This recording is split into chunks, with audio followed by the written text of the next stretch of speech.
Programang ito ay rated SPG, striktong patnubay at gabay ng magulang ang kailangan.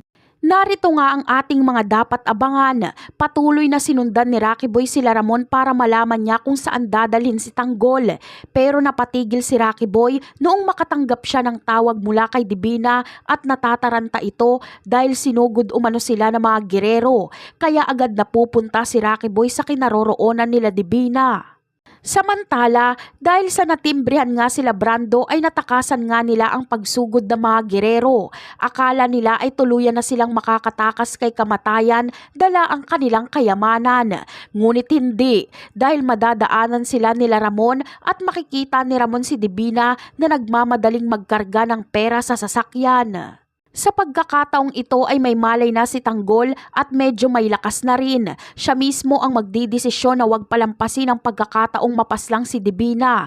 Kaya agad nilang niratrat sila Divina.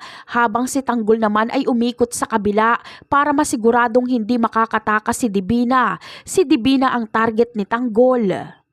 Kaya naman, dito na mamamatay si Divina, habang si Rocky Boy naman ay natataranta na rin dahil hindi niya na matawagan ang ina. Siguradong mas lalo pang mag-uumapaw ang galit ni Rocky Boy kay Tanggol kapag madatnan niya na bangkay na si Divina dahil tinapos na ito ni Tanggol. Sana ay makuha nila Tanggol ang kayamanan ng mga Mondragon na nasa sasakyan para magamit nila ito laban sa mga gerero. Napakarami pa nating dapat abangan sa mga susunod na episode. Paalam!